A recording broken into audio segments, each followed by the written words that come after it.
tight Warhammer fans, it's the Large Blast Podcast, best Warhammer 40k podcast around. I'm your host, Stoney, and I'm joined, as always, by Matt. Even in death. And Welshie. No death without purpose. And today we're going to be talking about some of the most mysterious bastards in the whole of the 40k universe. That's right, they're the cool uncle, biker uncle with flames on his leather jacket. It's the Legion of the Damned. But before we get into them, let's get things kicked off with a little thing we call Hobbies Goings On, where we take a look at what's been going on in the hobby lives of the host. So, Welshie, what's been going on in your hobby life? I have moved on to the next pill in my addiction of Kill Team, and I have started painting my first ever Eldar models. Eldar? Don't worry, because they're Dark Eldar, so it's all okay. It's all okay. I can't see this being a slippery slope. No, this is well. So we've got some Eldar now. First of all, we've got these Tau disguised as orcs, which I'm still salty about, and now we've got Eldar. I think this man's trying to have his cake and eat it too. I'm not sure about this. I agree. No, yeah, I don't think I'll ever paint any more Eldar actually, because they are a pain in the arse. They are spindly, spiky, impossible to reach, tiny little sub assemblies.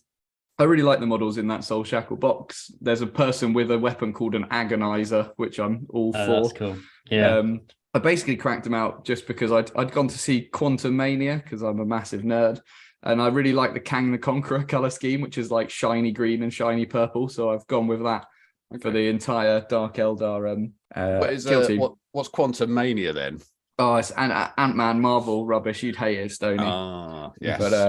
But I like. It's got a cool name though. Mania. It sounds awesome. I was like, shit, I want to go to Quantum Mania. I was imagining it as like a truck racing roller or disco. Something. Yeah, we were imagining very different things. I reckon a Dark Eldar roller disco would be absolutely baller, to be honest. That would be dangerous, man. I don't know if well, there's no way I'm surviving the Dark Eldar fuck party. I'd be folded up like a fucking pretzel, let alone, I'm not with these knees, a Dark Eldar fuck party. I don't think so, let alone putting me on roller skates. I'll do my back in a minute. Yeah, for sure. And then aside from painting, I've been playing a lot of boarding actions, some with Matt, actually. Matt and I had our first 40k boarding actions game, and I thoroughly enjoyed it. In fact, we had two in one evening. Games. Yeah. It was fantastic. 500 points, stuck in a spaceship corridor. It was. Really tight-paced, really close on both games to the last minute. Just, I don't know, if you're new to Warhammer and you like painting, you're struggling to get into the game and you're listening to this, play boarding actions. Yeah, it's easy to paint a force. It's easy to play. Matt, what did you think of it? Totally agree. Yeah, I mean, I hadn't really read the rules properly, and I didn't need to because it was basically normal 40k. It's great. It's great. I mean, we were saying that this is an opportunity for Games Workshop to just have the free rule set completely on their website, and they haven't really done it, but it is really good for getting people in because it restricts you. You can't have vehicles, you can't have characters over a certain amount, you can't have this, you can't have that. It tells you where to put the units down, which actually I've always liked in games because it just removes any initial shenanigans, and it doesn't really matter if you have a bad deployment because it tells you where to deploy it. It's really good. Yeah, and we have two games. Everything's thought through, isn't it? Like it's fair the way the walls and scenery are set up. Split it so that, you know, I mean, there's still the dice can go anyway, but you know, it was great. And there's no strats. And it was like the shooting was pointless. It was more about maneuver, getting into places where you could go into combat. Combat seemed to be very strong. So it kind of played a little bit different to 40k, but the maneuver, it's like a game of maneuver, which is always fun because sometimes 40k is not like that, apart from going on objectives. Yeah, it was great. And I also played with Alex. Hi, Alex, if you're listening. 2 games again, 1-1, lost 1. Nicely balanced, really good fun. So yeah, if you listen to this and you haven't tried boarding actions, crack on with it. Buy some cheap scenery if you don't want the expensive stuff. It's great. But are you saying that was this them releasing the free rules ever like a sort of an option to them, or is this just something you think they should do? Because that does sound like a very good idea. The core rule set is the very, very basic core 40k rule set is online. And they could add in, there are some line of sight things that are different for fighting in corridors and rules regarding what units you are and aren't allowed to take. They kind of I'd say released like 2/3 of the rules for boarding actions are free online, and they could just put the other third out, and I don't think it would harm them in any way, really. People are still going to buy 500-point new armies and cool indoor terrain. So, there you go. Matt, what about you? What have you been up to hobby progress-wise? What's been going on? So I have completely failed in my efforts of not buying any more Warhammer. Oh, it's only March. Yeah. Well, over the last few years, I've sort of accidentally collected Empire stuff. It's a bit like a magnet. They've just kind of been attracted to me. So even in the last podcast, I said that I had withheld buying all the Empire stuff when Games Workshop announced their price rise. But anyway, only a matter of days later, I decided that I would buy them because then I would beat the price hike. So the propaganda from Games Workshop, the scheme to hit their final quarter has worked, and I invested more money into plastic kits, which weirdly I'm still waiting for because they're on such a long. Lots of places don't hold them in stock. Wherever I ordered them from, Goblin Gaming or wherever. So I'm still waiting for them, and bought a few bits on eBay as well. So I have an Empire army that is in various states of ready to be. They're the kind of Bretonian style. They're Empire. That's the old Warhammer stuff, right? Yeah, that's right. So the Bretonia is like the French knights. Empire is like the Holy Roman Empire. It's like the Central European power in Warhammer. Yeah, the one you swore you'd never collect. an army. Well, an army that it was my second army. So after Bretonians, I collected Empire, and there's another army that I sold. So I always they're always part of me, and I did generally end up start getting free models here and there would come, and I just you just can't. I don't know how, but you just can't stop buying it. And then particularly when you feel like, I'm guessing Matt's out there dropping stacks on these because this is your last chance to get quite a lot of this. So I'm expecting quite a lot of boxes to be arriving at your house right now. Well, I've just heard actually, boys, just coming in my ear here, a hot take, some fresh news that actually Empire's going to be dropped on release of Old World Warhammer. So that's wasted. That's amazing because there was many thoughts in my mind, but two of the main ones were the price hike. Why would I pay more for them in a year when I can buy them cheaper now?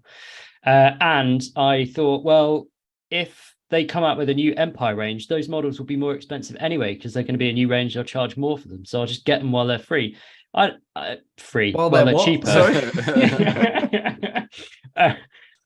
So I got a steam tank. Yes, got steam tank. Got the Emperor on a massive Griffin. Oh man, so the models are great. And then only a matter of days later, my girlfriend's work colleague said, "Oh, there's someone that's getting rid of a massive box of Warhammer sprues. Does Matt want them?" I was like, "Yeah, I'll have them." So I got this enormous box of a bits box, and there was loads of Empire stuff in there and Bretonian stuff in there. I spotted some Tyranids on your picture as well. I saw some Carnifex heads. I'm sure there were some Carnifex heads. Yeah, where did you see that? I zoomed in, mate. When I saw that box of sprues, I went computer enhanced search for Tyranids. I called up Inspector Clouseau when I got him on the case.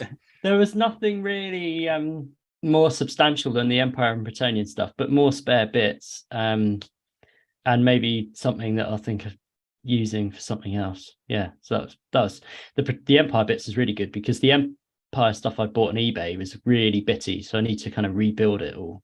So those arms and stuff is going to be really good. And I had a historical game with a friend of mine, and he is building a Khorne army, a 40k Khorne army. So we're talking all about that, and he was saying how the blood letters or whatever they're called really annoy him because they carry a two-handed sword with one hand. Did you explain to him that they're demons? I was like, Neil, they're demons from the war. It's not meant to be. It's not meant to be this realistic. Is what happens when true to life historical war gamers try and play Warhammer. But I was talking to him about boarding actions, and perfect for people like him. It kind of I've played Warhammer with him before, but he's building a new Khorne army, 500 point game. Perfect. Yeah. And even when we get Tom in, our friend, to play Kill Team, I think perhaps we should just play boarding actions. Yeah. You think it's simpler, don't you? I think it's it's simpler for us because we know the rule set for 40k. But I actually think it from scratch, it's a simpler game as well. Cool. Stoney, what about you? I guess the main thing, something you might have already noticed, is I got a new mic. I got my computer sorted out, got a sound card and everything, which is pretty fucking cool. But it does mean I have to be a little bit more careful about the things that I do, sort of off screen, off mic, because people can kind of really hear what you're up to, Yeah. Yeah. Hello. Yeah. So you got to be careful about things like that, Just but I guess the other things. What else have I been up to? I've been doing a bit of ZBrush, like lots of ZBrush shit going on. Well, the Chaplain, I've got quite a lot of ZBrush going on, but the Chaplain I think is going to be the next one I drop on our big 3D sale page, which would be kind of like a because I think I told you guys in the last episode that it was like an old one, and I thought, it'll be, if I've got one that's basically done, it'll be super easy to like bash out. But like I've basically ended up remaking every single part of it as I went along. So it's just like, old Stoney, you did a shit job of this, and just like going through and like just changing it all up. That's on its way. I reckon I'll probably be able to get that out next week at some point, hopefully. Nice. And then what else have I been doing? Started an Instagram. Got a Stoney Instagram out there. Got 3 followers, which is pretty cool. I got Matt's missus, and I got a guy that does Garfield fan art. So, in all honesty, I'm not joining until you get to 50, mate. It's a rule. I'm thinking I might private it. I'm thinking with that roster, I don't need anyone else. So don't even look for it. I don't think our listeners could find it even if they wanted to. So yeah, this isn't reverse psychology. Don't follow me. It's the news. Wow. It's the chuffing news. Have you heard 6s are now 4s? It's the news. Gene Stealer Limo's back. News. So animation. We got more animation. Iron Within is coming out. It's supposed to be really good. Welshie, you've got the scoop. Let us in. I knew that this was going to be interesting because Matt was very, very quiet. He'd watched it before me, and he asked me if I'd watched it. And I said, not yet. And then he just went very, very quiet. So I'll be interested to hear what he says because we haven't chatted about it yet. But I thought it was bloody brilliant. This is one of the animators that I'm pretty sure disappeared off YouTube and got taken into Warhammer Plus. We knew it was going to be about the Iron Warriors. Drop out now for the next 2 or 3 minutes if you don't want any spoilers. It's got Iron Warriors in it. It's about a world that's under attack, an Imperial world under attack by the Dark Eldar. Seeing Dark Eldar on jet bikes at high speed is fucking cool. They're praying that the angels are going to come and save them. And which angels turn up? It's the Iron Warriors. Salvation comes in mysterious guises in the 41st millennium, and I thought it was just brilliant. It is. I think the storyline, what was it, 25 minutes? I think it's a one-off, but a very welcome one-off nonetheless. I mean, I think you're right. I seem to remember some famous YouTubers, well-known YouTubers, talking about Iron Within, and I'd never seen it before. I'd never seen the one that he'd made before. So I think you're right. He is one of the ones they banned from YouTube, but he's done a great job. Whoever he is, the storyline is great.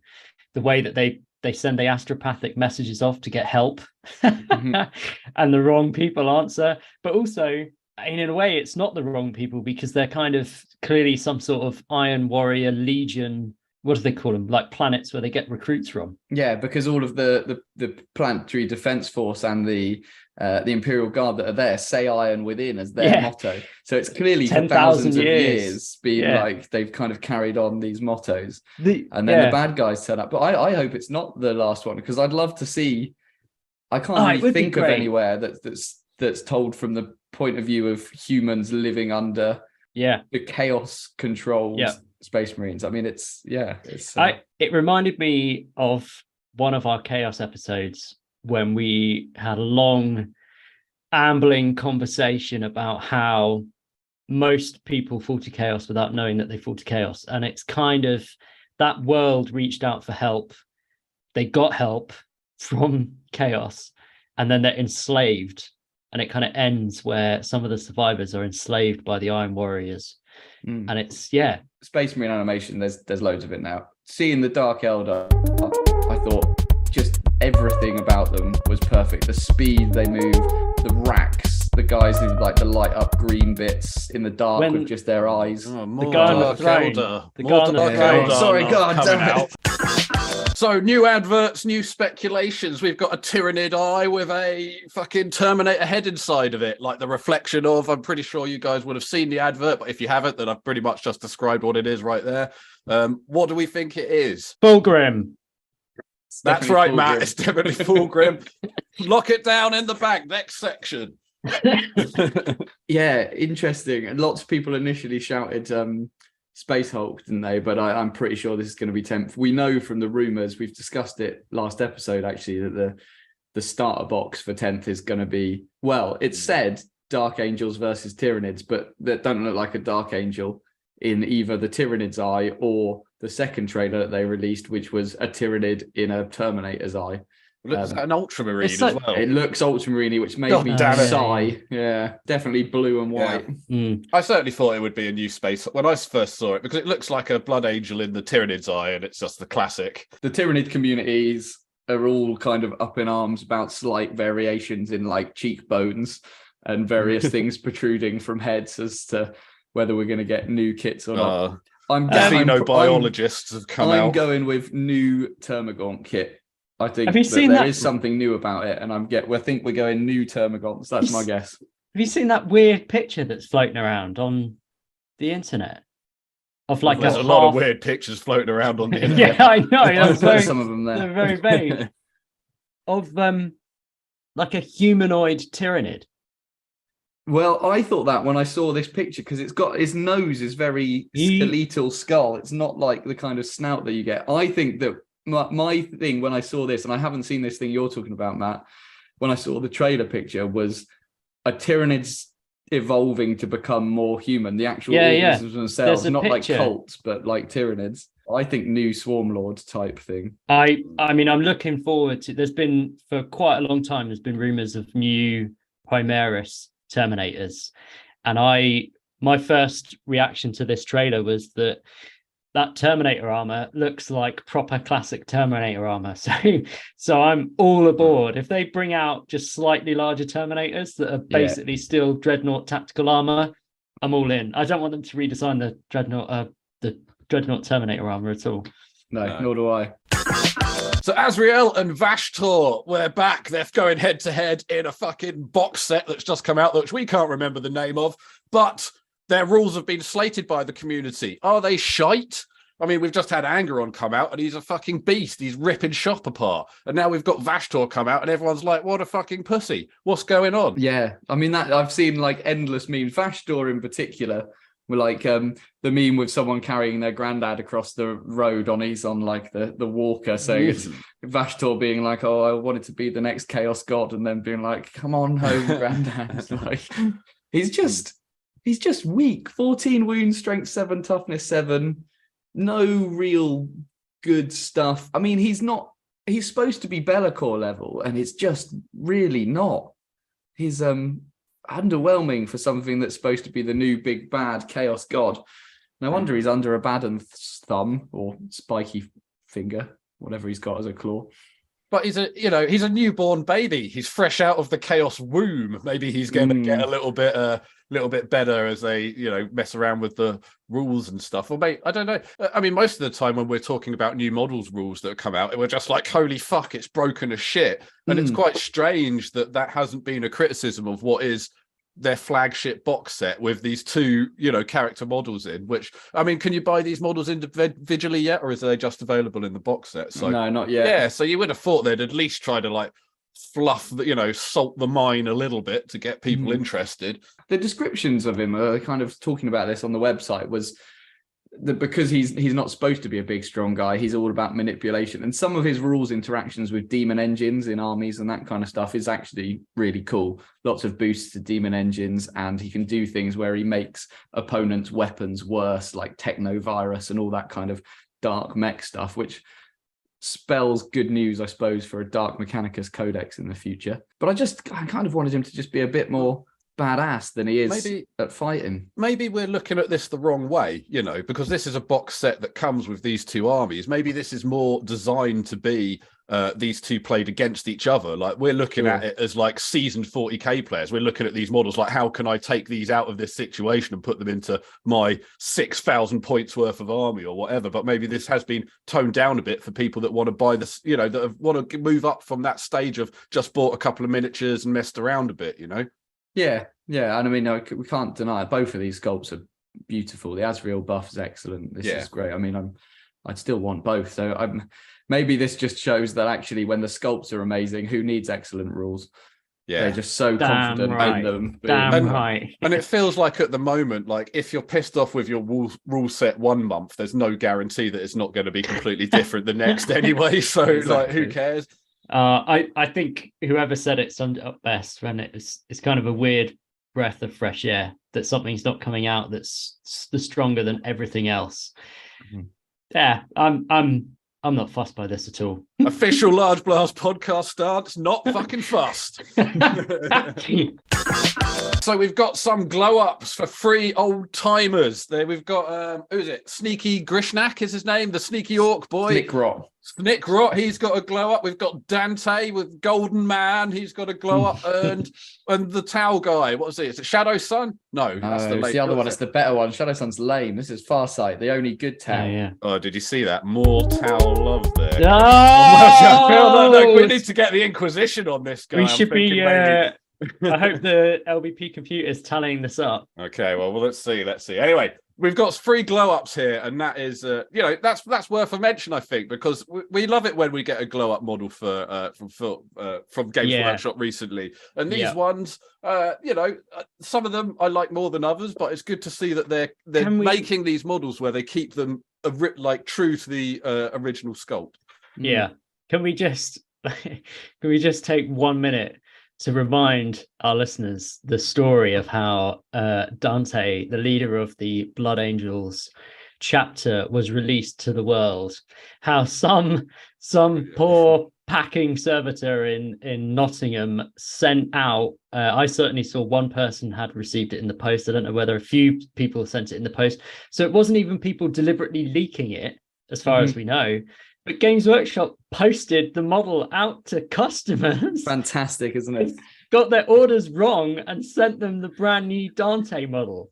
Can you imagine having ordered? I'd like to know what they ordered instead. Yeah. Having ordered something and just getting a model that doesn't exist through post. It's not the first time it's happened either. It happened with something a while back. I mean, even saying that, is that not free marketing? I think it's brilliant. I think they should be doing it. I think a golden ticket, one in every 1,000 orders, model. Yeah. It's probably got the rules in the box, so whoever gets that can start playing with it straight away and killing everything. Yeah, for sure. I loved the freak out on Farsight as well. Did you guys see the hexagrammaton? No. The hexagrammaton freak out. Yeah. So I don't know anything about Tau, honest, but I'm pretty sure that rune in Farsight's arm he found on a planet, and it helps him contain the kind of chaotic energy within the Farsight blade that he wields. And it just so happens that the symbol on the rune on his arm is also that of I think it's a hexagrammaton, but the Dark Angels fans are going to tell me I've said that wrong. It's a real Dark Angels symbol, and everyone went nuts that Farsight's joining with the lion. Is it the lion inside Farsight?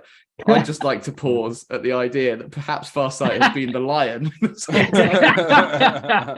Rolling in my 6-4. Back in Large Blast Podcast episode 52, Warhammer 40k's most fearsome crime-fighting team was formed. A team of elite operators known only as Bastard Squad.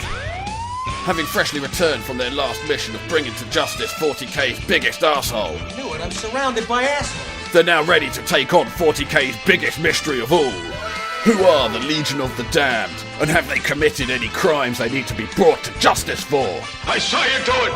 You shoved her off the terrace! Now don't take him out of here. Book him. Murder 1. Here's your gun and your badge, Sergeant. You've just been reinstated. Now let's kick this case off right with some witness testimonies from our old friend, Detective Matt. Though Gulliman and his followers fought furiously, their advance slowed to a crawl. Pushing through a vast chamber of twisting bridges and black chasms, they found themselves surrounded on every side. Matters looked grim, but it was in that moment that spectral flames leapt amidst the foe. Auspex readings flickered wildly and ghostly voices whispered and hissed through the Vox networks.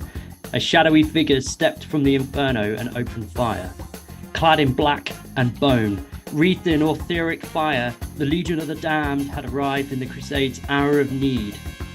Their thunderous volleys swept the Chaos forces from the bridges to Gulliman's Fore, and with Vale Walker whirling and leaping at his side, the Primarch led the advance once again. That's from the Gathering Storm 3, Rise of the Primarch. That's a cool story. Like even the Primarch needs who we're going to discuss, but needs help at times from mysterious dudes in black. Yeah. So the Legion of the Damned is a mysterious band of Space Marines which appears unbidden when all hope seems to be lost, striding forth from its hidden netherworld in the Immaterium to bring retribution to the Imperium's foes. They are legend.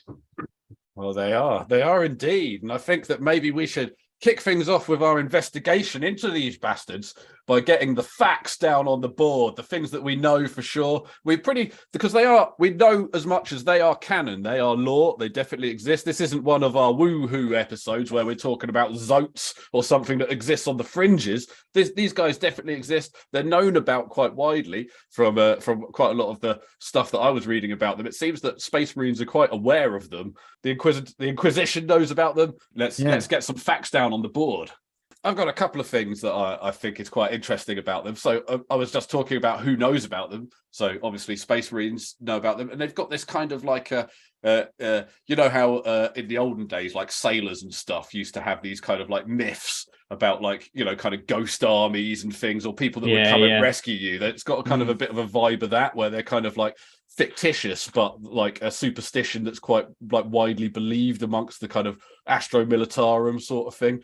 And we also know that the Inquisition are super duper interested in them. They really want to get their hands on them because they think that they might have like be some kind of like guys that have like mastered what the Emperor was trying to do with the warp travel, webway travel, and that they can like that they might be a kind of a legion of Space Marines that just kind of like zip around through the webway. So that's what they think. But there's this weird thing that also sort of suggests that maybe they're a bit more supernatural than that, which is every time an Inquisitor is in an area like to investigate the Legion of the Damned or whatever, and then they'll be like, oh, what, there's a taco truck over there doing 2-for-1 tacos, run off to get that, and then the Legion of the Damned would appear. So they never actually get close enough to them, like through some kind of like weird circumstance. There'll be like a warp storm or something like that, and they never quite get there. Yeah, for sure. It's like the universe is trying to hold them back from finding out too much about them. Yeah. But in general, what they do is appear at the darkest time and fucking wreck shop, don't they? It's like this weird thing where like Xenos weapons kind of pass through them as well. Have you heard that? Yeah. I thought all like loads of weaponry does. Yeah. But sorry, just quickly, whilst we're talking about the Inquisition side of things as well, one of the Inquisition theories is that kind of like holds true to some of the Inquisition theories, because they can die, they can be shot and stuff. But that it sort of suggests they do have a physical form, but they kind of fade in and out of reality kind of at their whim, which is quite interesting. So I guess the question is then, do we have any fact on where we know that they're these phantasmagorical appearing Space Marines that are sometimes on fire, dressed in black and covered in bones and all kinds of dark kind of symbolism on them. But does the Inquisition have any idea where they come from? Well, I don't know necessarily if the Inquisition have it in... I mean, are we talking about the lore? Because there's definitely some lore written about them. There's some black stuff in the Black Library that we know. But how much the Inquisition know? There are aspects of the Inquisition that think that they're... Because obviously they seem quite kind of ethereal and mysterious, but there's aspects of the Inquisition that think they're more science-based. Like we say, maybe discovering like travel through the webway and stuff. And there's also other parts of the Inquisition that think that they're kind of time travelers, and that they actually come from a near future that can kind of tolerate some change in certain places without kind of the whole fabric of time like ripping to pieces, kind of Traz in the Infinite style kind of kind of coming back. But obviously the Inquisition are maybe not the best people to ask about them. They've not had a lot of access to them in their current form, but they do know about the Firehawks. Yeah, so the Firehawks were a chapter that basically went missing, weren't they? They were sent to fight some Eldar pirates in a place called Crow's Worlds, and almost the entire contingent disappears into the warp, and about 200 come out the other side, including their ship. Did you guys see what the Firehawk ship was called? The Rapturous Rex or something. The Rapturous Rex. It's like real classic 80s Games Workshop. Firehawks on the Rapturous Rex disappearing into the warp. And then like a few hundred of these guys come back, but they're changed and affected by the warp. They're all blackened and blistered and basically kind of falling to pieces. And they just decide that, I think their motto is no death without purpose. And they decide that, things gone downhill. They're going to spray their armor black. They're going to paint skulls on their beaky helmets. They're going to stick bones just all over them, really. And not give up. They're always described with this weird word, barbarous or barbaros or something like that. I've seen them like in a couple of things I read about them described as barbaros, or baros or something like that. I don't know what the word means, but it always they always look like, so whatever that means. But it also says that they would never like go into battle unless they thought it was entirely kind of like worthy of them. They were kind of a bit snooty. They're sort of they valued their own lives and their own service to the Emperor. They're kind of big into the sort of the cult side of things, the big religious side of stuff, and they were kind of a bit on the verge of being proclaimed heretical anyway. But they're also supposed to be a Ultramarine spin-off chapter, so I don't know how they got this cool flame paint scheme. No way did fucking Gilliman, boring ass Smurf boy, allow any of his sub factions to be flaming up. Not a chance. No. But so that's one theory, isn't it? That these guys, they know that there were some guys that found some coffins floating in space. This is on Imperial record, isn't it? That they found them and they were covered. They were black armor, as we know, the Legion of the Damned. But the serial numbers did correlate to serial numbers of Firehawks. So I think you could probably say factually that Firehawks disappeared, reappeared a bit warp tainted, went very dark. And put bones on themselves, but whether they're the same guys that are appearing in blazes of fire across the Imperium is the question. I think that's always. I think it's worth to have that open mind. I mean, that's when we say Legion of the Damned, we're all picturing. Traditionally, they've had fire painted on their armor, but they're also covered in a kind of warp fire. They have no tanks. No tanks, no vehicles. They appear. So they have they have surprise on their side, and they appear and they kind of wipe everything out with like their bolters fire more ammunition than they should hold. Their ammunition is more powerful. It's like warp. It's covered in flames. We'll see when we look at their rules a bit later. But they all of the weaponry for the rule set that the Legion of the Damned had ignores cover because all of their weaponry is on fire. That's good. So you know how flames have always ignored cover. Yeah. But they also, like everything you read about them, not only are they they appear, which is kind of frightening on its own. They're always appearing. They're like the heroes of the last stand. The Imperium are about to lose, and then the Legion of the Damned appear and save the day, or help to save the day, but the enemy is vanquished. But the enemy is always frightened of them. They're like, it's like a Imperium psychological weapon. They really can frighten even the forces of chaos, and the Dark Eldar are scared by them, which is quite cool. Which none of the other Imperial forces do that. They don't have that effect on the enemies of mankind. For sure. So do we want to kind of stay factual and talk about where they've been seen before we get onto some of the more crackpot theories of what I'd kind of like to, whilst we're on the kind of factual or more kind of lore-based stuff that we're talking about, maybe just quickly touch on Atticus Centurius, The character, the named character of because he appears in a couple of stories and sheds some quite, does some facts, drops some knowledge on us about his legion, which I think is maybe like worth just looking into a little bit before we move on. So I'm going to be dropping some spoilers for the short story Animus Malorum. Which is that it? The Animus Malorum. It's a bit of war gear as well. You probably know Welshie if you've been looking at the rules. The thing that sucks out souls. Oh no, I didn't. But no? Okay. I'm into it. Like, for sure. That's the artifact that they have. Yeah, that's their like proper cool artifact. And they in that story they show up to save a bunch of humans and space marines that are like fighting on this planet. That turns out to have this Animus Malorum on, and it's a bunch of like Eldar and stuff, they're all kind of like a bit bemused because they're like, oh, we weren't like losing or anything. Like, why did the Legion of the Damned show up? But they're stranded on this world, but they're not losing, and they're like, oh, why did the Legion of the Damned show up? And they just fucking kill all these Eldar guys, and they go, oh, it's because the Animus Malorum is here, and that's kind of like really important to us. And basically they kind of recruit people with this. It's their most powerful relic, and it takes its debt in souls. Atticus Centurus tells these guys that the miracles come at a cost, and that there is a rising tally, and that this debt needs to be paid by the Imperium. So there is some kind of like weird sort of like deal gone on somewhere with this thing and souls, which is pretty chaosy. Let's not forget about that. When I see these all the time, I think of, and it's another Marvel link, I'm sorry, Stone, it's the second one this episode. All I can think is Ghost Rider.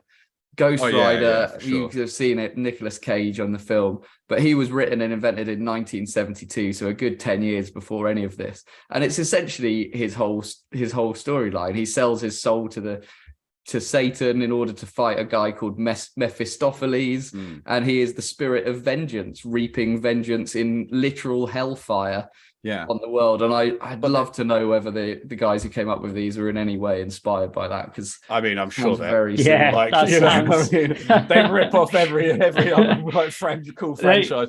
But what's also quite interesting, like Atticus Centurus sort of says that in some ways it's not about that. And that it is like, it's kind of reverse martyrdom, like, because a lot of people think that it's like about like there's these kind of theories that the Legion of the Damned are these guys that like fucked up in the Horus Heresy or whatever and are still loyal, and they're kind of like hatred, but so it's kind of like a way of like redeeming themselves.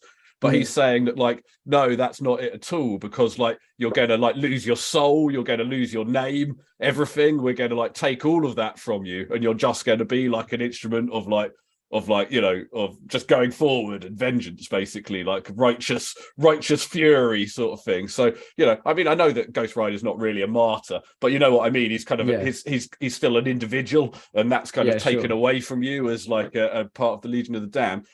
In the other thing about this story in the Astrum Milarum is he basically they linger around. This is the first story where they kind of linger around after battle, and he basically goes up to one of the Space Marines there and is like, we like the cut of your jib. You're a pure-hearted guy. You weren't here because you were ordered to be here. You were here because you like believed and wanted to die for your planet, even in death. So basically, we're going to take your soul with this, and you're going to become one of us. And he's like, I don't know about that. And then he's like, the tally, the debt, and like starts talking about all this kind of shit. So like maybe there's some kind of, so this is kind of like how they recruit. So maybe they do this. They kill a bunch of stuff in order to recruit Space Marines. Maybe it's like I know we're getting into theory stuff maybe with that, but like there's a thing going on there, and the guy's like, oh, I'm not really sure I'm up for this, but he does it anyway. And all the other guys on the planet, they then are about to like disappear, and all the other guys like stranded on this planet. There's a bunch of tech priests and stuff, and they're all like, hey, what's going on? Like we're stranded on this planet. We're just going to die here. And Atticus Centurus is basically like, don't give a fuck, mate. You guys aren't worthy. You like don't have like you were basically here because you were ordered to be here. Like you don't like believe it in your soul, sort of thing. So we know that they're pretty hardcore. These guys, they mean it. They're really fucking. You have to really feel it burning in your soul, because and to be honest with you, if you feel it burning in your soul, they're coming for you whether you want it or not. So it's happening. Yeah, it's really. I never knew that they had a named character. it's really interesting. But you, well, it's a good job they didn't take their name character from Marvel too, because otherwise we'd have a Captain Johnny Blaze, which would be awful. But I it's interesting about like their origins in the real world. Like Welsh, you mentioned Ghost Rider, which is a very like physical similarities are very strong, and the backstory I wasn't aware of. That kind of makes sense. The year that that character in Marvel came out, that is quite interesting because that predates the Warhammer universe. And Stoney, you mentioned old seafaring people, didn't you? Like sailors with all their like a myth or like a war. Yeah, there's lots of like war stories about like random ghost armies. I was just going to say, like when we started to look into this in the last few days, it reminded me of a few stories that I thought I'd made up, but I did look them up on the internet, and there are stories from like the First World War of British soldiers like being saved by. I'm so glad it's not me that's bringing this up, because I've got so many of these. All right, lock down the next 40 minutes of the podcast, boys. Whoa! I'm gonna hold off on these myths. We've got some more facts to get through first. But on your stories point, while we're still in other myths, I was just thinking Lord of the Rings, when the Army of the Dead comes back yes, and wipes through Gondor, and every alley they take. Come on now, we went down this route with it. Let's get some more facts in though before we unleash you and Stoney's we'll save that for another time. Esoterical. Email us. I've got some literature you should read. that's all I was going to mention about that. But that's so that's quite interesting, because in the last 5 minutes we've kind of identified 5 sources of inspiration. I hadn't even thought about the Lord of the Rings thing, because it's so true. In terms of more facts in the lore, the thing that I have always found fascinating about them is the idea that they come in silence. Moving makes a sound, but they're not like shouting anything, they're not saying anything, and the idea is they have very limited interaction with anyone that they save, although there has been cases where they have interacted with people. Yeah, that is cool. I like the idea of them coming in silence. Yeah, but I think one of the first battles they were at that I looked at had like one of the coolest names I've seen of any battle. It's called the Pyro Cataclysm. Oh yeah, real Games Workshop, like adding all the words together. Pyro Cataclysm of Valadad Prime. And I love it because they were fighting the Flawless Host, who are also one of my favorite, Emperor's Children spin-offs, who decided to invade a whole world, apparently because the people of the world were committing a sin of mediocrity in the face of their true beauty. Which is there a more Emperor's Children statement than that? Great, but they were afraid of the Legion of the Damned. Yeah, so this big Chaos Lord turns up and starts making some inroads, and actually this Chaos Lord turns up surrounded by 100 demon handmaidens. So just turns up with all the girls and starts pushing back against the Legion of the Damned that have turned up, and starts doing some damage to the Legion of the Damned. But then the Legion of the Damned burst into flames, and their flames melt the demonettes like instantly, and they basically take back the whole thing. So they don't always appear flame on, they've got flame on, flame off mode, I think. Yeah. If the demonettes are there, they really are coming in silence. Am I right? Yeah. They tend to kind of appear when the space, the kind of division between warp space and real space is very slim. So theoretically, their transition between wherever they are in warp space and real space is slim. The boundaries between the two are thin, and they can break through. Whereas in other situations, they don't appear. And I have some evidence for this, some factual evidence of this later when we get into some specific battles. So there's sort of cases of them sort of trying to arrive and sort of fucking it up, kind of thing. Well, I wanted to take a bit of time just to talk about the Battle of Cadia, and there's something that happens to them in that that's quite interesting. All right. So that's after the Great Rift, then, Matt, isn't it? Because I think is Cadia before the Great Rift opens? Or which battle of Cadia, I suppose, is the first question. Yeah. Shall I go into the Battle of Cadia now? I reckon so. If it's factual, okay. you know, if this is written down, you've got it on a scroll. Okay. I have it on a scroll. There'll be a quote. Specifically, it's at the start of the 13th Black Crusade. So it's the beginning of the end for Cadia. So at this point, Cadia has stood for 10,000 years by the Eye of Terror. The eventual loss of Cadia at the end of this battle will result in the Great Rift. So this is just before the Great Rift tears the galaxy in two.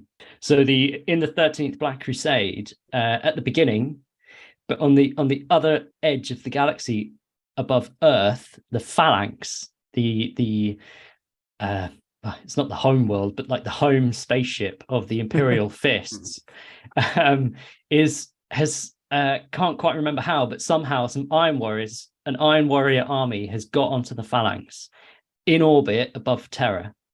And the Iron Warriors are kicking the shit out of the Imperial Fists. There's like a company of Imperial Fists holding. The Imperial Fists are losing.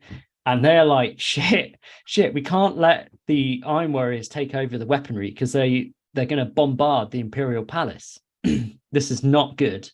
So the Imperial Fists try to defend it. They end up using the interior weaponry to destroy like 10% of the Phalanx is destroyed.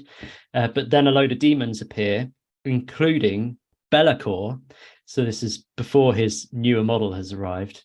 Be'lakor and a load of demons, this is still above Terra, appear. Then, when all seemed lost, guess who appears? So this is a short quote. But not all forces within the unpredictable Immaterium bend their knee to the dark designs of chaos. As Be'lakor at last deigned to join the battle, one such faction drew nigh. Hellfire found itself contested by the flames of sacrifice as the spectral battle brothers of the Legion of the Damned entered the fray.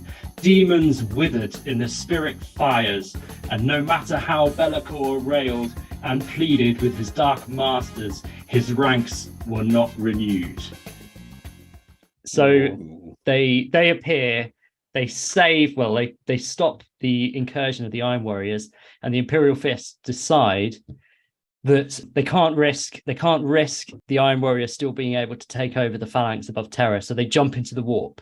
So the Phalanx goes into the warp, and then they start to get strange messages. But this is an example of where the Legion of the Damned don't disappear. So they they come to save the Fists, and they don't disappear, and they stay on the bridge with the commander of the Imperial Fists. And basically, everyone's like, what are these guys doing? They're just Space Marines in flames in the corner. What do they want? Something seems off about this guy. Yeah. And they've also not said anything since they arrived. Yeah, they have. So they're just stood on the bridge. I get in a lift with them, and you're like just dying of like smoke inhalation, like oh god, with the smoke alarms going off. Yeah. And they so there's various factions within the Imperial Fist Command, and some of them want to go back to Terra to repair. They think the whole thing is over. Some of them feel like it's pretty weird that these Space Marines on flame are stood in the corner. Like, why are they still here? Maybe they've heard of them before, and their understanding of them is that they disappear. Like, why are these guys not disappearing like they normally do? But anyway, they get loads of garbled messages through the astro-telepathic systems, and a number of them are emergency signals from Cadia requesting aid because the 13th Black Crusade has started, and they decide to go to Cadia. And once they decide to go to Cadia, the leader, the presumed leader of the Legion of the Damned, looks at the Imperial Fist captain and nods in silence at him. And then they kind of, without anyone kind of noticing, they kind of disappear. The Phalanx goes to Cadia. The Phalanx is critical in taking out or holding back the initial assault from Abaddon. It helps to destroy the power banks of a Blackstone Fortress. And then the same Blackstone Fortress is being raided by the Space Wolves, who are also trying to blow up the power systems, because the Blackstone Fortress is being controlled by Abaddon. And guess who shows up? The Legion of the Damned show up. So they've kind of, in a way, they've almost kind of traveled to Cadia on the Phalanx. The Phalanx has dealt a load of shit, held Abaddon up a bit, then they've helped the Space Wolves, but then they appear again when when Cadia is like they're losing the battles. The Saint appears, so all of this warp stuff is happening, but you have Trazyn and Cool playing around with the Cadian pylons, and they're trying. Just that's a wonderful image. Like that's a whole sitcom. Cool and Trazyn play around the pylons. Just be excellent. So they're trying to. So we all kind of have a loose understanding of what the pylons are in Cadia. They kind of held back the warp, but they've been disintegrating over 10,000 years. Abaddon's been able to make them less effective, but Cool with Trazyn helps to understand how they work, and basically Cool turns them on during the Battle of Cadia. And I'll just keep this brief, but there's quite a good quote in here in this book where black light leapt from the pylon's pinnacles, not just from those upon the Elysian fields, but every functioning pylon yet on Cadia. The beams converged in the upper atmosphere, the outer edge brushing the phalanx's golden flank. As the battle fortress engines flared in evasive action, the monolithic beam sheared across the stars, a sable lance aimed at the heart of the Eye of Terror. Slowly, the shift, too small for even the most sensitive of instruments to tally, the oculus terribilis began to shrink. Though none in the nodal cavern knew the scope of Cool's undertaking, its effects were immediate and pronounced. Abaddon's host of demons, their hold on reality already made fickle by the pylon's formerly dormant state, slipped further into the abyss that spawned them. Demon-fused traitors bellowed their last as their cursed halves were torn into the void.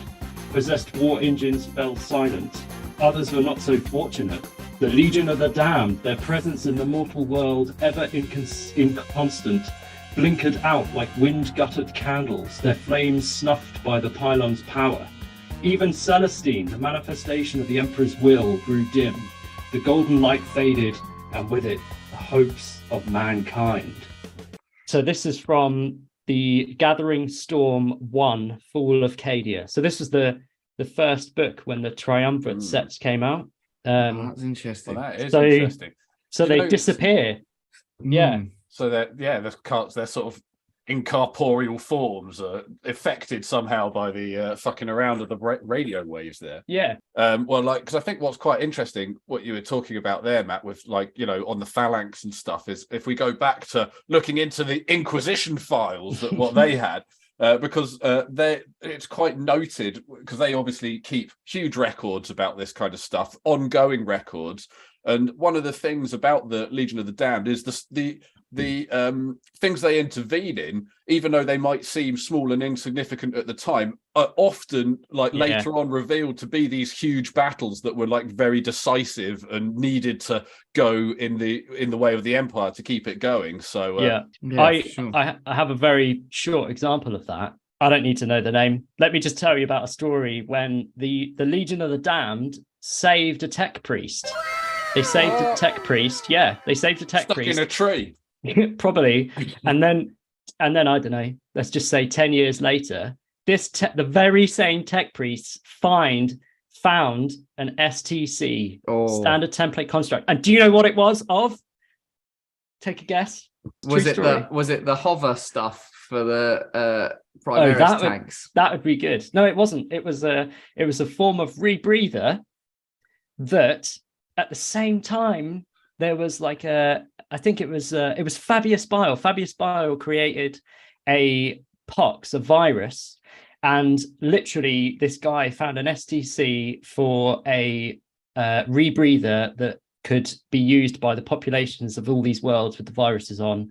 And basically billions of Imperial citizens survived because this guy who the Legion of the Damned had saved many years before found an STC just in time.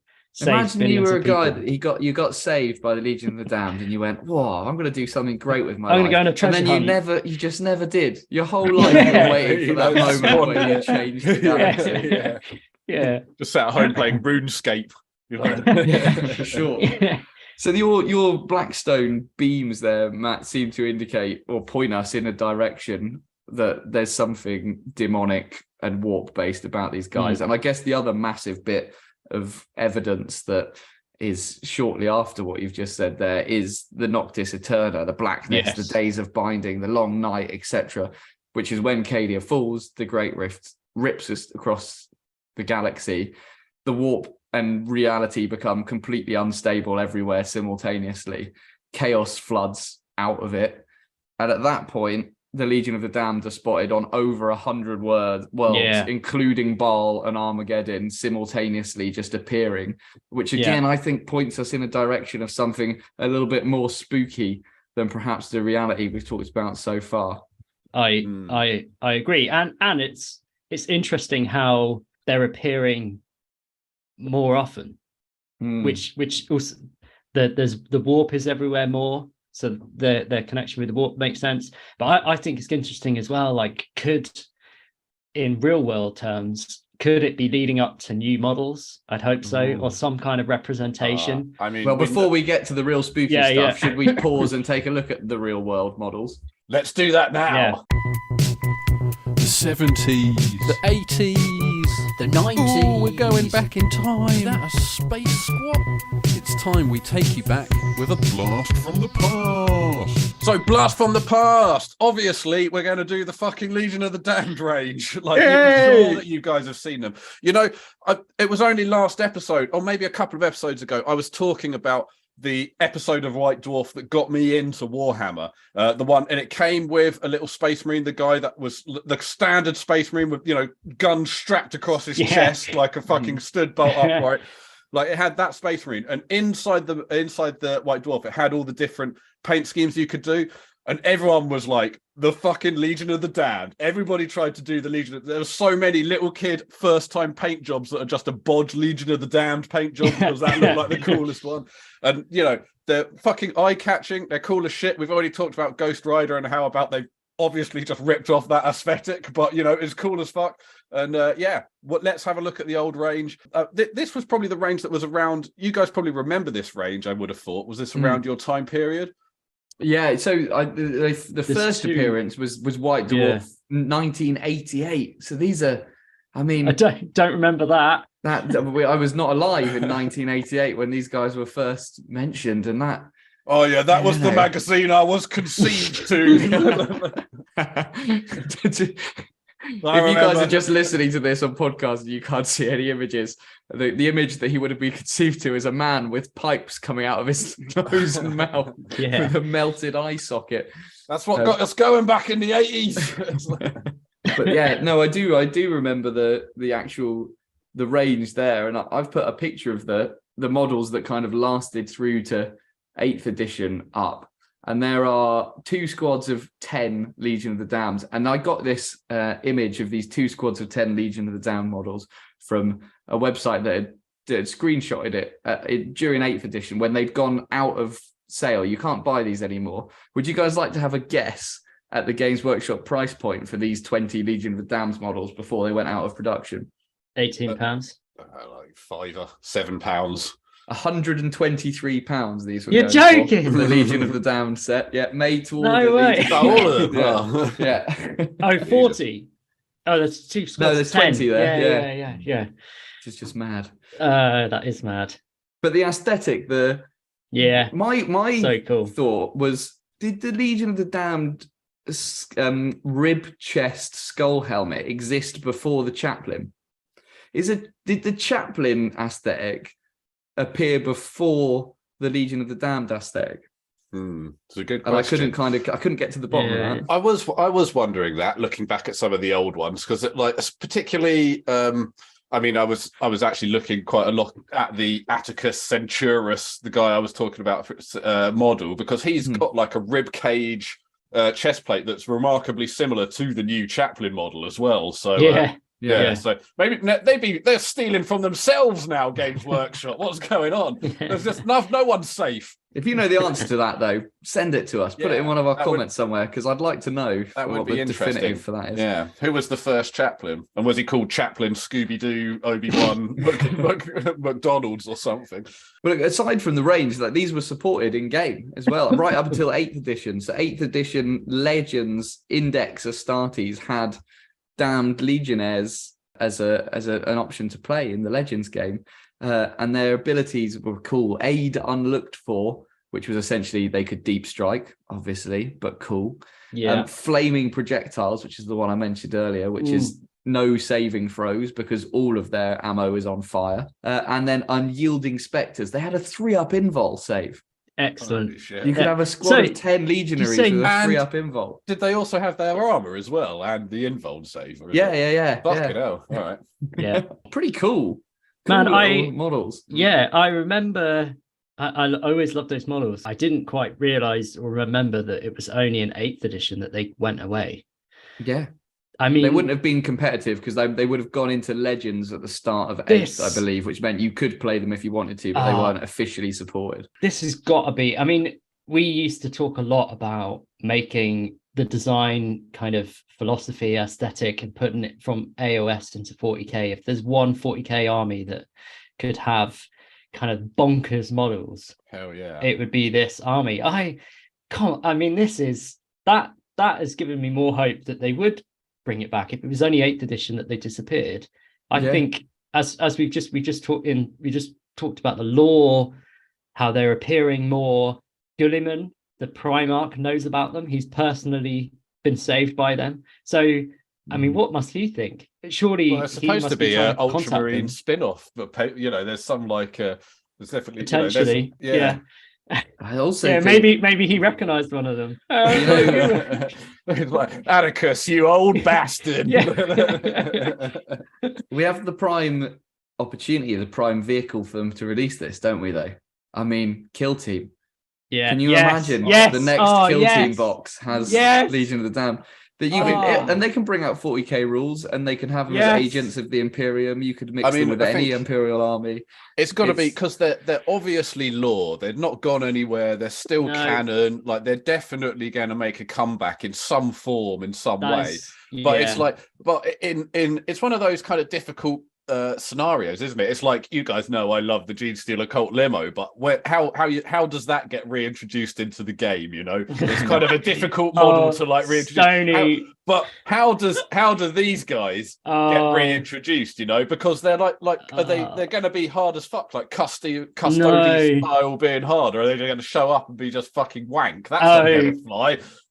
I mean, I kind of get, I know what you mean. Even though they're canon, they are still super mysterious. Like doing the research for this wasn't like doing the research for like Ultramarines or whatever, was it? It was like it's they're still kind of like haven't really pinned down the lore and like leave a lot of like mystery to them. So, but I don't know. I think you're right. Well, we've said before that Kill Team is such a great way of introducing, or even things like the Blackstone Fortress game.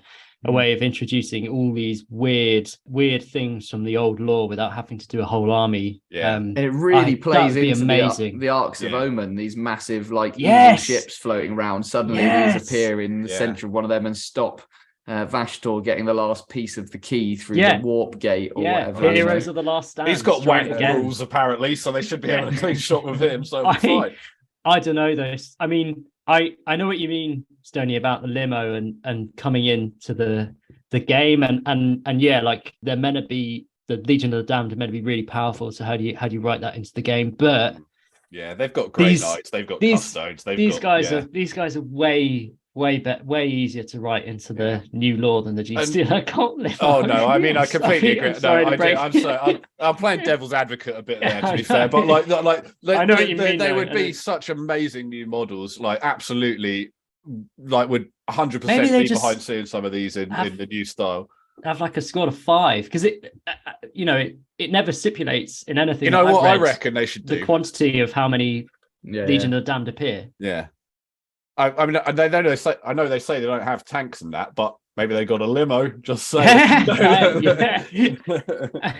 Presumably, they can have bikes. And as we started to talk about off air, is that so many people still make Legion of the Damned figures. Yeah, there's such a position within the game, within the people playing the game, modeling the game. Darren Latham's just done a typical Darren Latham. It's all painted. It's not a big converted figure, but the flames and bone on his model is really good, helmet. and it's a He's got beaky a video helmet somewhere of him painting the skull on the black beaky helmet. The beaky helmet, it's perfect. It's perfect. Yeah. I think the other thing with converting them is, you know what? Of all the things to milliput / green stuff onto a model, a bit of flame around the neck is something that, you know, as a 12-year-old you can have a crack at, and it's not going to look too bad, you know, or it's going to look how you imagined it in your head. I think trying to do the bones on the chest piece and stuff is a different ask, but putting a bit of flame around the shin pads and a bit of flame around the gorget isn't too tough, is it? I don't know if I do mine with bones on the chest. I quite like the idea of them just being in fire, but yeah. I like a lot of the bone stuff. Like sometimes it gets a bit daft where they've got like kind of like a rib cage on their shoulder pad, and you're a bit like, hang on a minute, that doesn't look kind of like atomically correct. But you know, other than that, I quite like I like a ribby chest piece. I think that's pretty cool. I wonder how much these go on eBay. I don't know. I mean, this. I mean, we're more looking than at £120 if you want to buy the thing now. Yeah. We're looking at the made to order kind of late, like 7th, 6th, 7th, 8th edition stuff. But then we've also got the 3. They look like the catalog ones. Did you put those on there, Matt? They look like the original metal catalog ones. They've got the numbers. They've got some shoulder-mounted rocket launcher, shoulder-mounted las cannon. Is that? There's like a heavy weapons squad. So there's been, as far as we can tell, 2 ranges. So an early range and then a later range. Yeah, like classic Devastators, old school Devastator squad. Just really cool. Bring them back, GW. Bring them. Whatever you need to do, bring them back.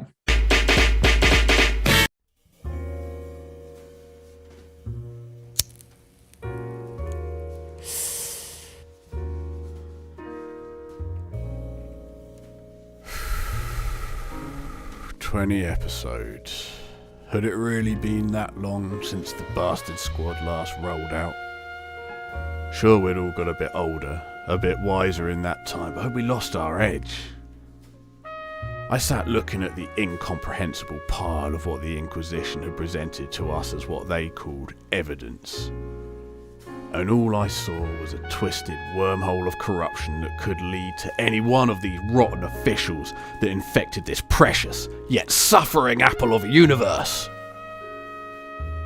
Whoever these flyboys were who called themselves the Legion of the Damned, I can't say I hated them. Can't say they made me sick to my stomach like most of these punks do. They were out here saving lives, killing bad guys. But it's just like the old saying goes, there's always free cheese in the mousetrap, and I'm worried we're the ones wearing the Mickey ears.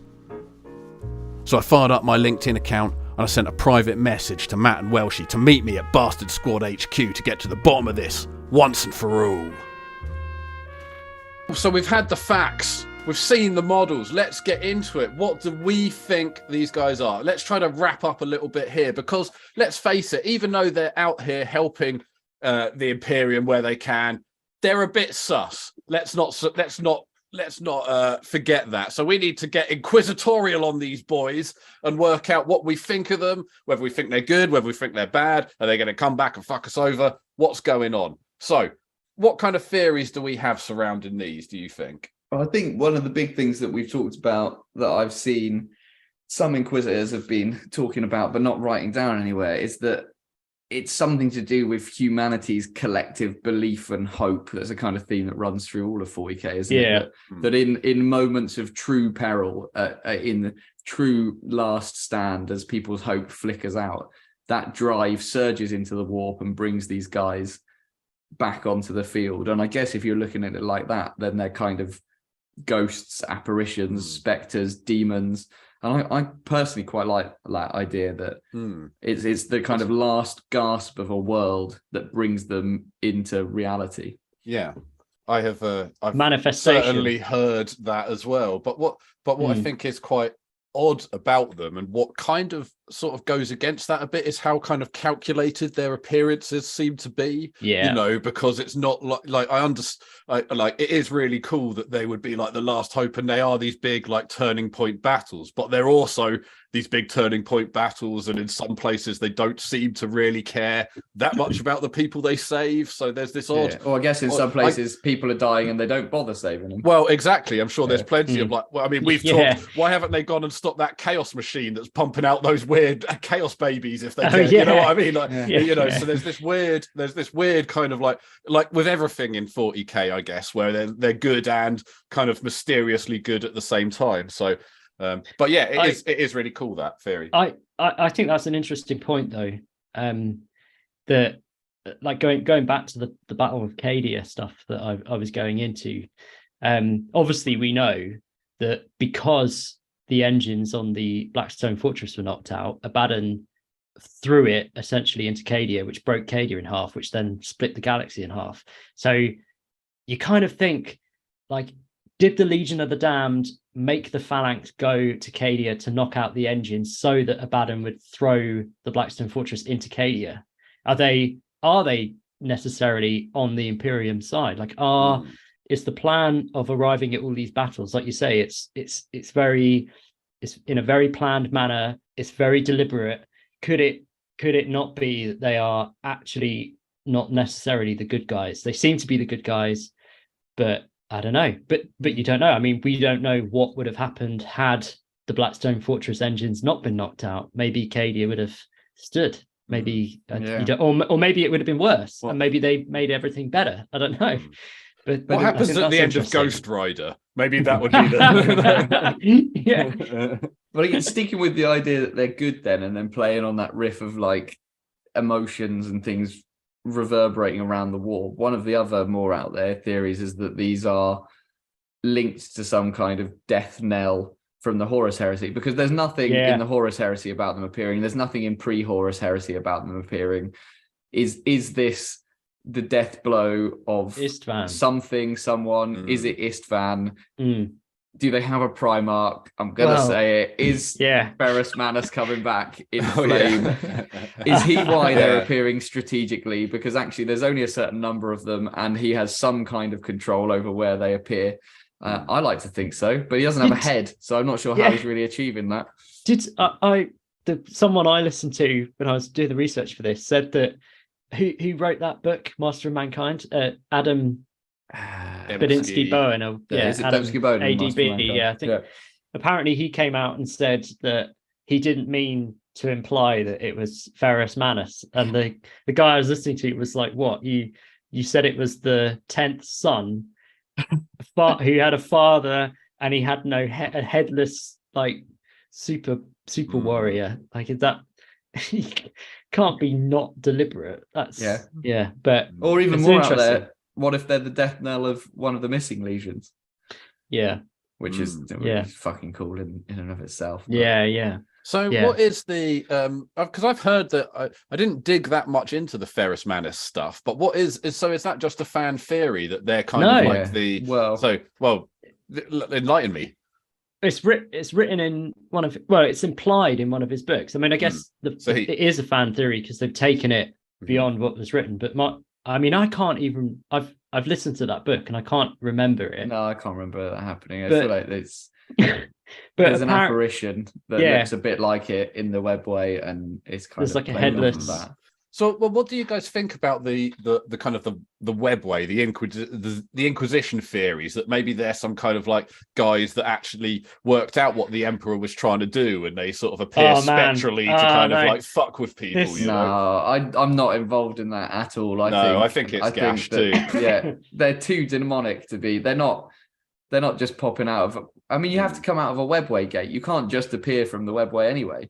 That's kind of that's what they're saying. They think that they've like kind of managed to work out a way of like using the webway to like pop out. But even the Eldar can't do that. That doesn't make any sense. I'm not holding with that. So we think maybe the Inquisition, like the FBI in an investigative case, like in a cop movie, they've busted in and like thrown their weight around, but actually a bunch of old shit. Don't know what they're talking about. But there's also the that they are like a representation of the Emperor's will through the warp.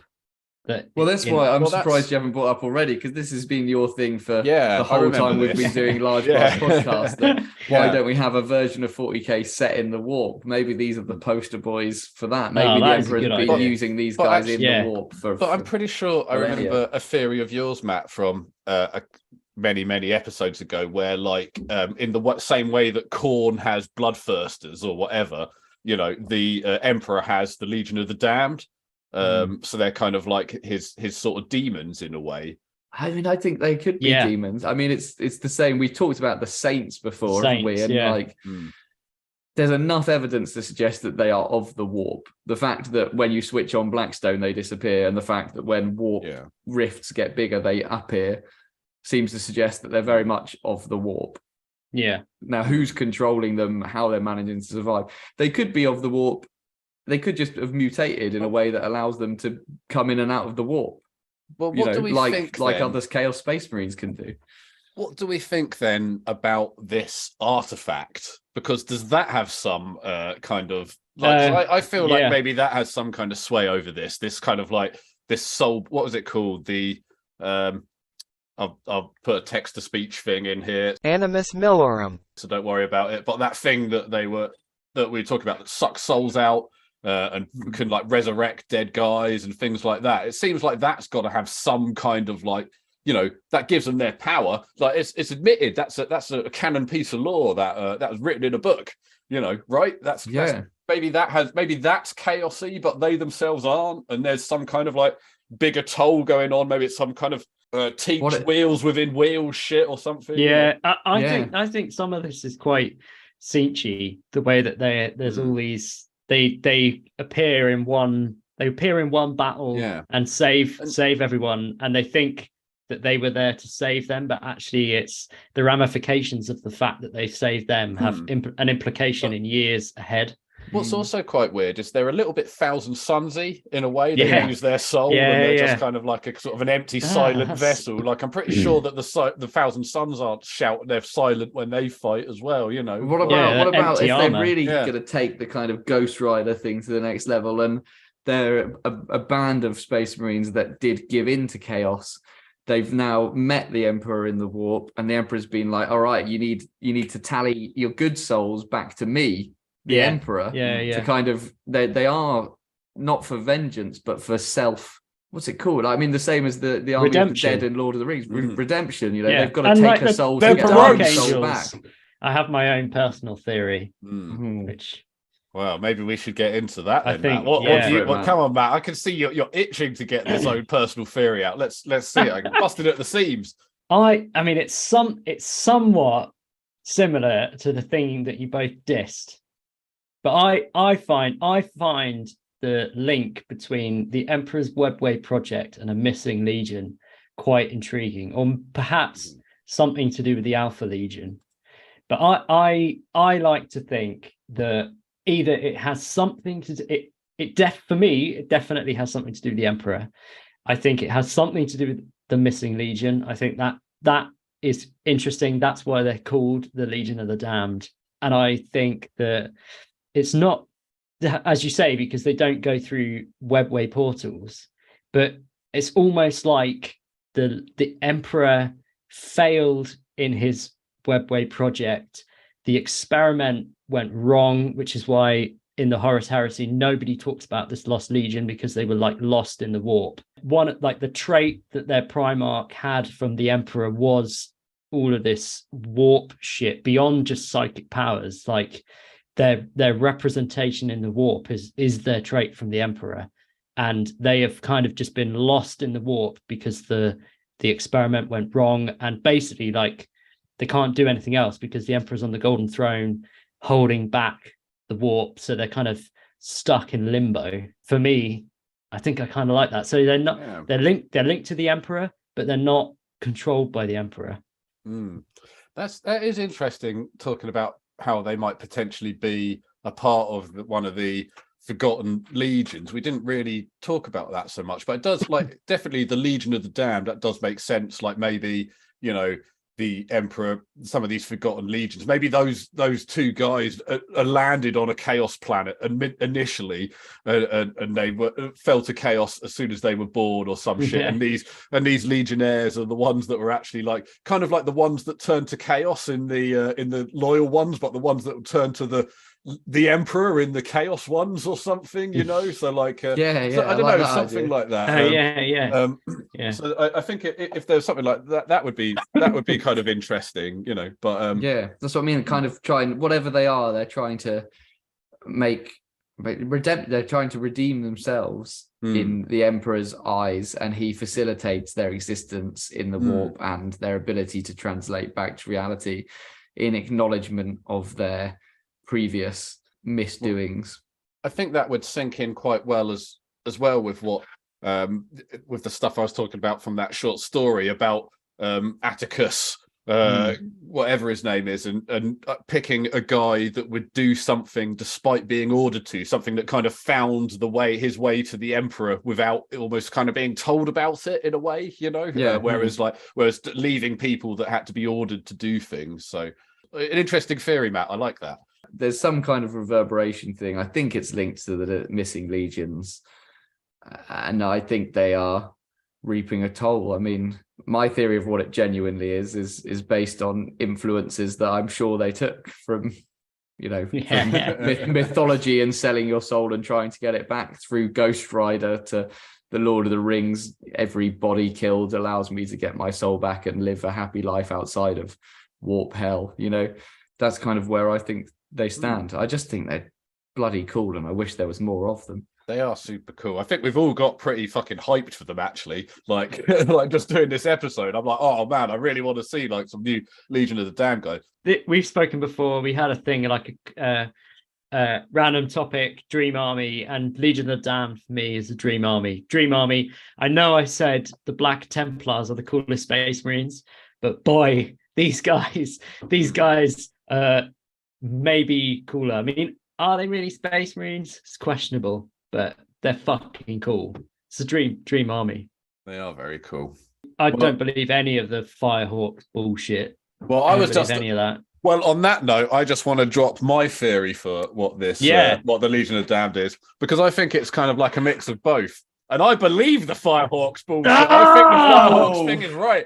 But I think that this artifact, I think that's the turning point. I think that whatever these guys were before they were the Legion of the Damned, this artifact changed everything. And I don't know if it's like a chaos thing. I think the fact that they reference, we look back to the facts. We know that they've referenced this kind of tally of souls. They say that miracles don't come free. Maybe there was some kind of deal done either between them and this artifact, which might be chaosy, or them and the Emperor, or them and something warp based and strange and weird. But I think that is unknown. I think that's not a fact, So I don't know anything about that, but it's a fact that they have this artifact, and the artifact requires souls. And I think that is telling enough to be that is the lynch stone to why they're crazy on fire bastards.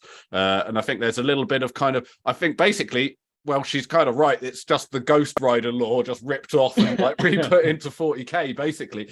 But there's a toll of souls to be paid, and all this good that they're doing, somewhere down the line, there's also maybe something shady going on. So I think they're a bit of both, Yeah. Okay. What about we put our cards on the table here? Within how many years do you think it'll be before we get a new Legion of the Damned model release? All right. I know what I'm going to say. Well, I think obviously we've got to get all the Fulgrim stuff out of the way first. So that's going to take. I mean, let's be honest. We've been doing this podcast 3 years, and it's probably another 3 years for the Fulgrim, and then Legion of the Damned. 6 months after that. So I'm going to say 3 years, 6 months. I was going to say 3. Ooh, I'm going to go higher, lower. I'm going 1. I'm going to put my balls on the table. I'm going, there's only so many more kill teams before they can not bring out Legion of the Damned, surely. That's a challenge, GW. Get them out there. I mean, I don't want to go back, but I see where you guys are coming from with this kill team stuff. But all I want to say, is like, I think this is such a trump card. This is such a selling army. This is big money to GW. When they do it, they're going to do it right. They're going to sell a lot of models. You know, I think it's a big army. I have just. Cam? We spoke about Darren Latham. Before all of the Eldar stuff, he was painting loads of Eldar stuff. Before all of the Space Wolf stuff, he's painting loads of Space Wolf stuff. And recently he's painted a Legion of the Damned Legionnaire.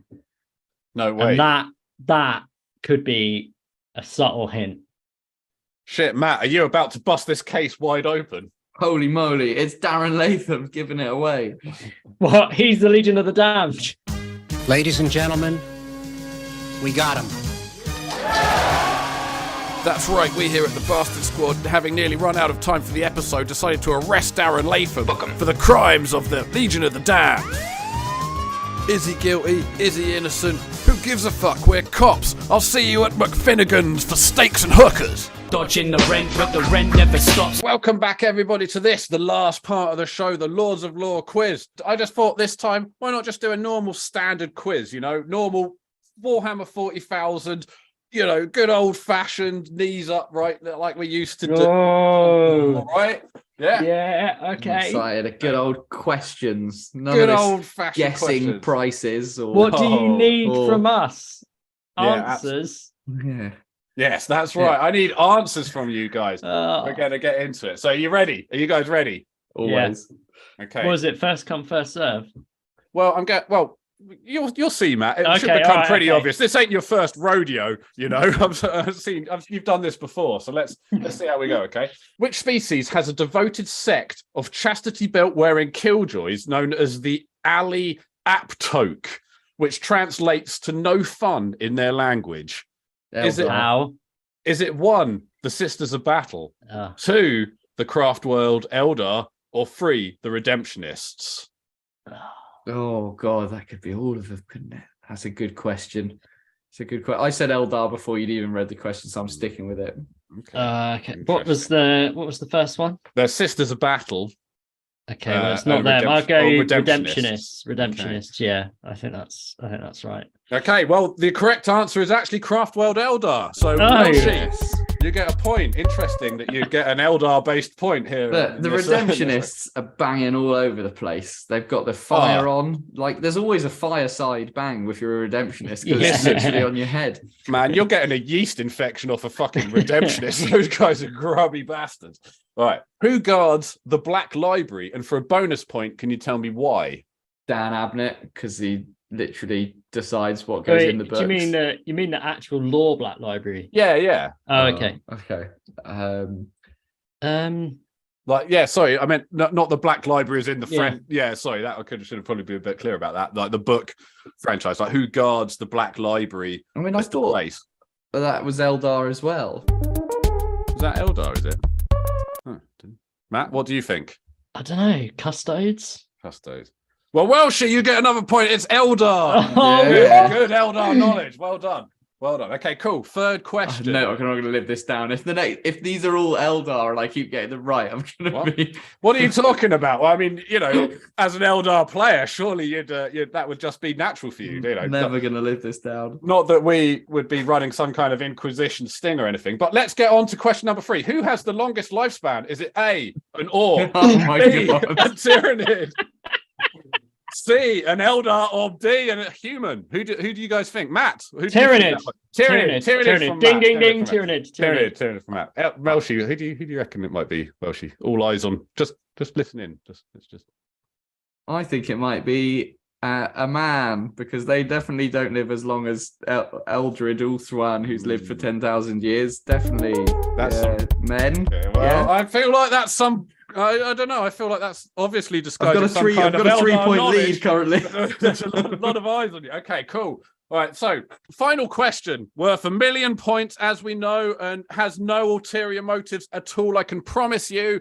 That is, what shape our Eldar ears? Are they A, pointy, or B, big and flappy like an elephant? Matt, what do you think? Big and flappy like an elephant. Okay, big and flappy like an elephant from Matt. So let's see. I guess that means I'm going to have to go pointy, even though I didn't want to. Big and for the pointy. sake of the game. Well, in that case, I can reveal the true meaning of this week's Lord of Lore. It was the Inquisition. Well, we busted you as an Eldar and Tau lover. Have you got any last words to say for yourself? Please don't hurt my Soul Stones collection. Okay, well, on that bombshell, this has been another episode of the Large Blast Podcast. Say goodbye, everybody. Goodbye, everybody. everybody.